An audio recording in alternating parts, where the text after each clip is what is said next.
Hi guys, welcome back to another video. Oh yeah, that's his fault. I'm Karen, that's Tal. Tal, you introduced our special guest. So today we have another special guest for another very interesting interview. Today we have Auntie Shamika. Yes. Woo! Yeah. Hi guys, thank you for having me. Thank you for coming. Before we start, how are you today? I'm good. I've had a very restful day. I've just been laying around. I went for a walk in the park, in the woodlands. Very interesting, very muddy, very quiet. I could hear the birds chirping. Just like Peppa Pig, very muddy. Wow. Yeah, it was very muddy, but it was very good. You guys should come next time. Okay, so this is my first question. When did you first get into accounting? Into accounting? Yeah. Oh, right. Well, since I was about 13, I always knew that I wanted to do something that's based on office work. At first I thought, I'm going to be a secretary. I'm going to work in an office and do work, admin work or something of the sort. And then as I got older, I learned about accounting. And I thought, I like all this calculation stuff. So I decided that I wanted to be an accountant. As I progressed through high school, I started to study subjects that really related to maths and accountancy. And then when I graduated, I went on to college to study business. And then I went to university and I did accountancy and finance. So I was very sure from a very young age what I wanted to do. And I made sure that I studied the subjects that would take me there. And when I left university, I then went to work in finance. And then I started my own company a few years ago, doing accountancy for small businesses. Wow. But before I ask my question, I would just like to... It seems like your love for accounting came from a long time ago. So that's really interesting. Yeah, it did. But when you're 13, you don't really know much about the world. So you know a little bit of what you want to do. But as you get older and you learn a lot more, you can always expand your thinking and then decide on the specific area that you want to focus your studies on. But it's always good to have an idea of the things you like and then venture into that area. Wow. Yeah. So I did want to be an accountant. So it started with wanting to be a secretary. And then it went on to wanting to be an accountant. And then I learned about being a chartered accountant, which is like high level. And then I said I want the Prime Minister's accountant, so then I would look after his money. So I'm still on that journey waiting to get to the Prime Minister level. So it's never ending, you see. Okay, so my question is, you worked in banks and had some big roles. Why did you decide to leave and start your own business? All right, so after I finished, whilst I was at university, I worked. So I worked part-time while studying, and I worked in a high street bank. Of course, it wasn't accountancy, it was more finance and handling money, and it was more of a professional job. So it really wasn't what I wanted, but it was an interesting part of my journey, which taught me about dealing with customers and being in a professional environment. And then I think back about 5-6 years ago, I ended up taking a business opportunity, which I then didn't go ahead with after 6 months. But by that time, I was now in the self-employed role, which meant I got used to not working for someone and wanted to do my own thing so that I would have the flexibility of living the lifestyle that I wanted. So I decided I was going to start my own accountancy business, and that's been a very long journey in terms of learning what it is that the business will do, understanding the market, understanding my customers, and just learning more and more. So I went off into teaching accountancy. studying some more, getting more qualifications. Like I said, it's always an ongoing process with your own development. So even when you finish primary school and then you finish secondary school, you don't stop learning. When you get to 40, you can still do another course. And I'm in my 30s now, and I'm still learning and studying more as I go along. So it wasn't like I set out to be an entrepreneur. I didn't say I wanted to run my own business. It just came with the flow. And I take every opportunity that I get and I make the best of it. Excuse me? Oh my. Every opportunity, every door you see, you kick it open. Every single one. If it works, it works. If it doesn't, you kick another door. So at the moment, I'm kicking the entrepreneurial door. If it doesn't work, I might go back into getting a job, because I can always get a job. And I can always try to be self-employed and run my own business. The idea is to make yourself so valuable that you can choose the path that you want. Not just be trapped in having to work a 9 to 5 and get paid minimum wage, which won't afford you the lifestyle that you want, like going on holiday 3 times a year like you do now. Right, Talicia?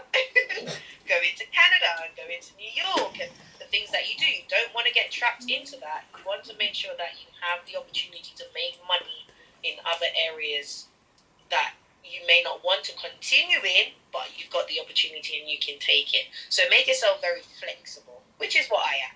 So if I want to go back to work, I can. Your decision to start your business? Well, that's very interesting. What inspired my decision? So one, I was already out of employment, so I didn't have my job in the bank anymore because I had resigned, and I was now on this journey. But what really inspired me to continue to help small businesses, which is what I do, is when I had to help my mother with her own accountancy-related task. So she had registered as self-employed, and then she had a lot of paperwork that she hadn't completed, and then I was asked to do it, and I enjoyed doing it so much. I learned so much about taxes, and I thought, oh, this is good. I'm sure there are many other people like her that would need my help. So then I started advertising my ability to help others, and I've never looked back since. I've been helping small businesses and self-employed people, entrepreneurs since then. So that's been my inspiration, just helping my mom, and then I just continued with it. Okay. Wow, that's very interesting to know. Was there a word that you didn't understand? What word do you understand? Entrepreneur, Kieran? Yeah? What's an entrepreneur? I really don't understand. I don't know. You don't know. So I it's didn't someone hear that.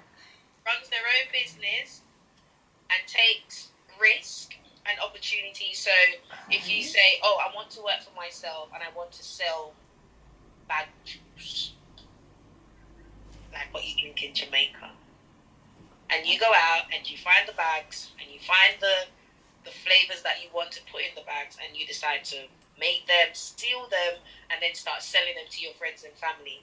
That's an entrepreneurial thing. That's you thinking about how to make money for yourself. Do you have any ideas of what you want to do when you get older? In the last interview, I said I want to be an actor, so yeah, I'm still going with actor. You want to still be an actor, do you? Talicia? Well, like you, I want to help people. In what way, though? Like with children rights, adult rights, and just in general helping people who don't have money or don't have a proper education. Okay. Well, even in those two roles, as an actor, you can be an entrepreneur. You can be a creative entrepreneur. You can open schools to help people or young children that want to learn acting. That could be a business whilst you do your own acting in movies or on TV. But you can also still have businesses that's related to the acting industry as well. And for you, Talicia, you can a social housing or a social business that's there to give back to the community. So you will be what they call a social entrepreneur. Oh, wow. I did not Okay. know that. She's Thank you. talking facts. Okay, so my next question is, how does it feel now when you wake up knowing you're going to do something that you help create? Disco. Oh, Talicia, when I wake up and I think about the things I have to do, I feel really scared still. Yeah, I do every day. Why? Why do you feel scared? Because it is a lot, and running a business is a lot. Because everything's on you. You've got to think how today's going to go. If you have staff, you're going to have to think, what are they going to do? What if something goes wrong? All the responsibility is on you. But then when I sit back and I reflect and I think about how well it has done and the people that we've helped, of course, I feel satisfied. I do feel satisfied. But it's a lot. So I'll say, even though we're doing good, you still get the moments where you think, oh, is this all on me? But yeah, when I wake up in the mornings, it's not just about, oh, I can do what I want because it's my business. No, I have clients that depend on me. I have staff that depend on me. I have businesses that depend on me. So it is a lot of responsibility. I feel like in the end, of course, I will reap the rewards, but running your own business isn't easy work. Next question. Do you ever feel under pressure with the work you do, and why? Ooh, do I ever feel? I always feel under pressure, but I've learned how to manage that pressure. So being organized is one of the key ways to make sure that you don't feel under pressure. Taking time out and structuring your day, structuring your life, having your me time like I did today, going for a walk, that helps to clear my mind. And having a really good balance between family life, friends, socials, and work really helps too. So you want to have a good balance so that you don't feel pressured. When do I feel pressured? If I go on social media when I shouldn't be, and I waste my day watching YouTube or watching movies when I shouldn't be, and then everything starts to pile up and it gets too much, then my brain starts to fry. So it's just like when you're in school and you know that you have an exam coming or a test and you don't study in advance, and then the night before the test you're there trying to do everything and you feel like, oh my God, what is happening here? You don't want that. So you try to space out the time that you need to spend on revising so that you're prepared for your test or your exam on the day. Right. That was really helpful. Thank you, Talisa. So my question is, how much of an impact has COVID made on your work? Right, so COVID. For me, being able to work from home has been wonderful. And I won't say that COVID has impacted me in a very negative way, because with a business like mine, we're able to work remotely, much like you do at school.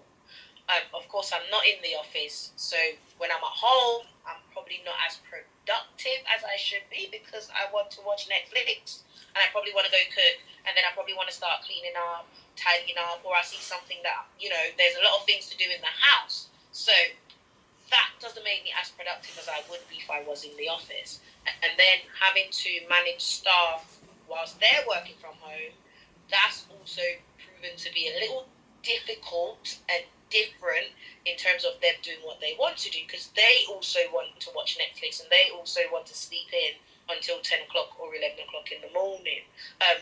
But for us in the accountants field, we've been a bit resilient, which means that we've not been as hard hit as those who require face-to-face interaction with their clients or their customers, much like the food business. So restaurants, they can't really open and sell stuff remotely. They have to do delivery. But the key learn from all of this is to be flexible and be able to respond to changes in the environment. And that's what we've been able to do to adapt. Have you been able to adapt to the changes that COVID has brought? Yeah. How so? So like we do online school, it's a bit harder, but we do we do Google Meet, which makes it easier at points. Yeah. Do you find that you're doing just as well as you were in school? What do you miss about being in school? I actually miss the teachers actually teaching us properly, because it's much harder to learn from a computer than it would when you have a teacher there helping you. And a teaching assistant as well. Mhm. Yeah. Our dad teaches me. So daddy helps as well. How do you think that affects your dad though? Him having to become, he's already a dad, you know. Just him tired and doing it. He's a dad, he's a chef, he's your driver, he's your chauffeur, he's all of that. Now he has to be your teacher as well. How do you think that affects him? Tires him out. Yeah? Tough. Kieran, are you good to him when he's teaching you, or do you give a lot of trouble? Good. You're good? What, halfway, or thumbs up, or, almost there? Half. Kind of half. Is he a good teacher?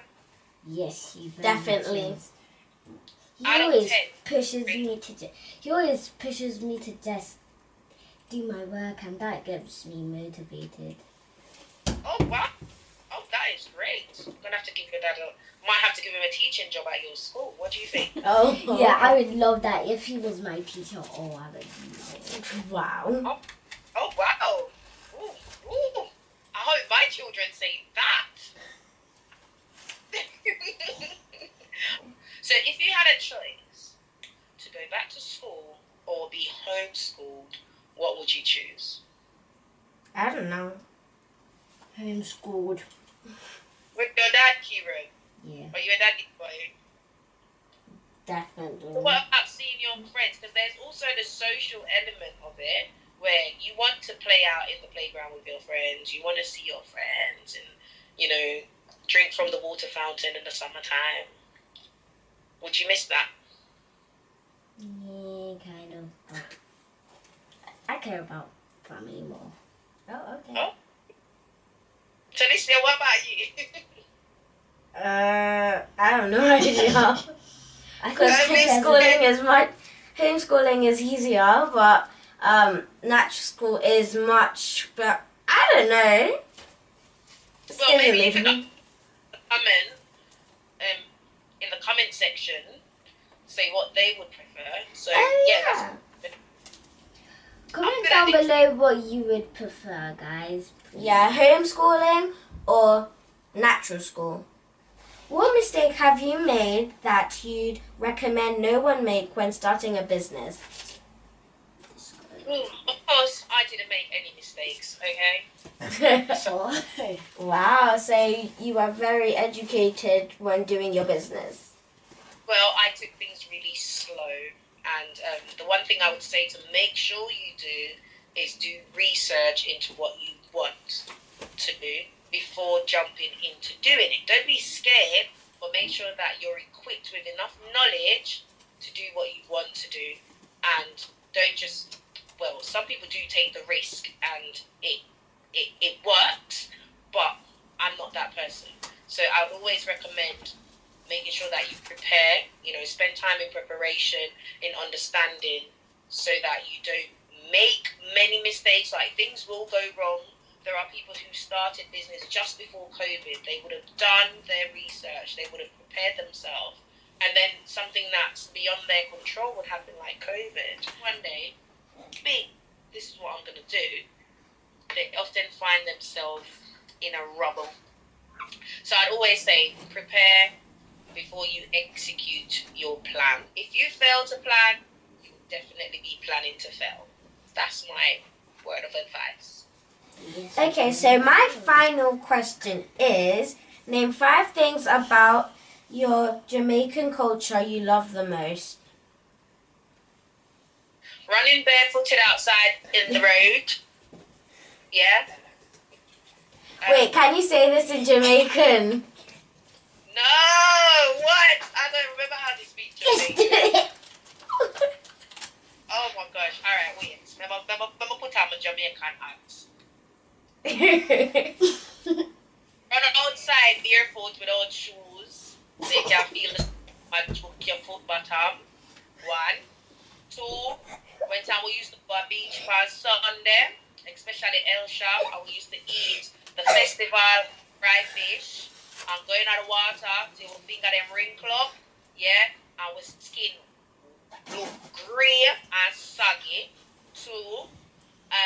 Christmas time when we used to get for go walk up and down in the mall and look on the pretty toys them and then go home go pray to Santa and say please, please, please let me get that present there for Christmas. 4. School in Jamaica, especially when the rain fall and the roads flooded and you get to walk go home in the rain and your shoes get all wet and your foot and then you go home and you're in big trouble because your shoes are like mash up, the bottom will drop off because of the water. That's 4. And then 5, I used to like the box food what they used to sell at the school and the chicken box and the shrimp outside where you could go buy with your lunch money in the break time or after school. So yeah, those are the 5 things I like about my culture growing up. The first one that you said was very, very funny. Fun question. What's your favorite game? Have you played Super Mario Smash Brothers? No, not yet. No, our dad is gonna download it on my Nintendo Switch. What about Street Fighter? Huh? Huh? What about Mortal Kombat? Oh my god. Oh yeah, I've played that before. I was terrible. Absolutely terrible. Yeah, I just kept kicking my enemies. I don't know how to play Fortnite and Roblox though. Those are too advanced. Do you have any questions for us? Why did you guys start a YouTube channel? Well, I was the one that was planning it. I was the one that was planning it, so I'm technically like the leader. whoa, back up there. I'm technically like the leader. No way, no Oh, way. the boss behind it. Tell us you listen to the boss, please. Not this time. Oh, no chance. The reason why I say that because I was the one once we were like homeschooling, I think. Once we were homeschooling, I said, Daddy, can you make a YouTube video? And he said, yeah, but it took a few days to make it took a few days to make our first video. Okay, I'm exposing the truth. He said that like a year ago, and then he completely forgot it. And then like this year, he remembered it. And then we definitely started it because I kept on telling him, oh, Kieran, when are you going to start your YouTube channel? And then he would never do a video without me. The only time he would do a video without me is when he's doing a gaming video. So you're the motivator behind his entrepreneur idea. Yes. Yeah, I'm still technically the leader. No way. Yeah, No. yeah, don't even say. Okay, if you're the leader, wait, Don't Kieran, even spit it out. Don't even Dare or spit dare? it. there or there. It's truth or dare, not dare. No, I'm doing this way. About that. Oh, my company's called Shy Figures. Thank you for doing this interview with us, Auntie Shamika. I hope you enjoyed it because we definitely did. And yeah, so like, share, and subscribe everyone. And I hope you enjoyed this other interview. Yeah, bye. Bye. Bye.